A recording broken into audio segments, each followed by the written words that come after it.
હિન્દુત્વના મુદ્દે વારંવાર ઢોલ વગાડીને મતપેટીઓને છલકાવનાર સત્તાધારીઓ ગાયને રાજ્યમાતા બનાવવાની એકલધામના મહંત યોગી દેવનાથ બાપુ જેવા સંતોની રજૂઆત ઠંડા કલેજે ફ્રીઝમાં રાખી દે છે અને આવા કરુણામય સંતોને ભૂખ હડતાલ પર ઉતરવું પડે છે ત્યારે કળિયુગ આવી ગયો હોય એવું સૌ કોઈ અનુભવી રહ્યા છે।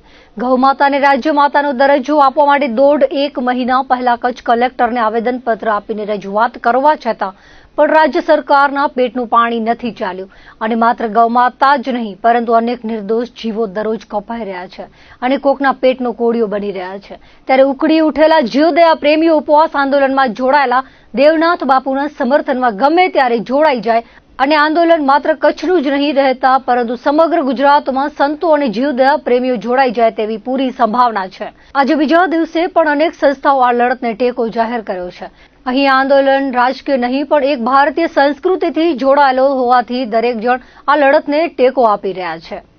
આ ચોક્કસ અમારો અમે જેમ કીધું આ સતત આંદોલન ચાલુ રહેશે અને જ્યાં સુધી અમારી જો માંગ છે ગુજરાતની અંદર ગાય માતાને રાજ્ય માતાનો દરજ્જો નહીં મળે ત્યાં સુધી આ અમારો આંદોલન ચાલુ રહેશે અને વાટ જોઈ છે વેટ એન્ડ વોચ। અગર સરકાર એમાં સકારાત્મક કોઈ નિર્ણય નથી લેતી તો પછી એને લાંબો લઈ જવો પડશે, ગામે ગામે પહોંચાડવું પડશે, શહેરે શહેર ગુજરાતમાં આગળ આખે ગુજરાતની અંદર આંદોલન લઈ જશો। પ્રતીક્ષા છે સરકાર શું કરે છે, નહીં તો પછી આગળ વધવાના છે। ભારતીય કિસાન સંઘનો આજે આખો સંપૂર્ણ રીતે અમને ટેકો મળેલો છે અને જેટલા પણ હિન્દુવાદી સંગઠનો છે, પાંજરાપોળો છે, ગૌશાળાઓ છે, સામાજિક સંગઠનો છે, એને બધાનો અમને આજ સમર્થન મળ્યો છે અને અમારા સાથે બધા છે।